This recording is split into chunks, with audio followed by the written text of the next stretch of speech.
இது விளம்பரமல்ல.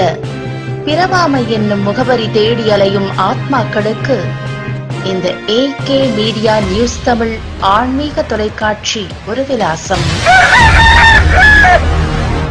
மதுரை மாவட்டம் சோழவந்தான் அருகே தென்கரை ஊராட்சி ஊத்துக்குளி கிராமத்தில் அமைந்துள்ள அருள்மிகு ஸ்ரீ 5 வாசல் ஐயனார் கோவில் திருவிழா நடைபெற்றது. வருடந்தோறும் நடைபெறும் திருவிழாவில் வான வேடிக்கை, கலை நிகழ்ச்சிகள் உள்ளிட்டவைகள் நடைபெறும். அதேபோல் இந்த ஆண்டும் திருவிழா மிக சிறப்பாக நடைபெற்றது. பெண்கள் முளைப்பாரி எடுத்து ஊத்துக்குளியின் பல்வேறு பகுதிகளில் ஊர்வலமாக வந்தனர். ஊர்வலத்துடன் குழந்தைகள் அம்மன் வேடமிட்டு வந்தனர். பின்னர் கோவில் முன்பு முளைப்பாரி வைத்து கும்மி பாட்டு பாடினார்கள். இரவு கிராமத்தின் சார்பில் நாடகம் நடைபெற்றது. இன்று காலை முளைப்பாரி எடுத்து கலை நிகழ்ச்சி நடைபெற்றது. திருவிழா ஏற்பாடுகளை கிராம பொதுமக்கள், முதன்மைக்காரர்கள் மற்றும் விழா கமிட்டியினர் செய்திருந்தனர். காடுபட்டி காவல்துறையினர் பாதுகாப்பு ஏற்பாடுகளை செய்திருந்தனர். சோழவந்தான் தென்கரையிலிருந்து VSKR சரவண கருப்பு.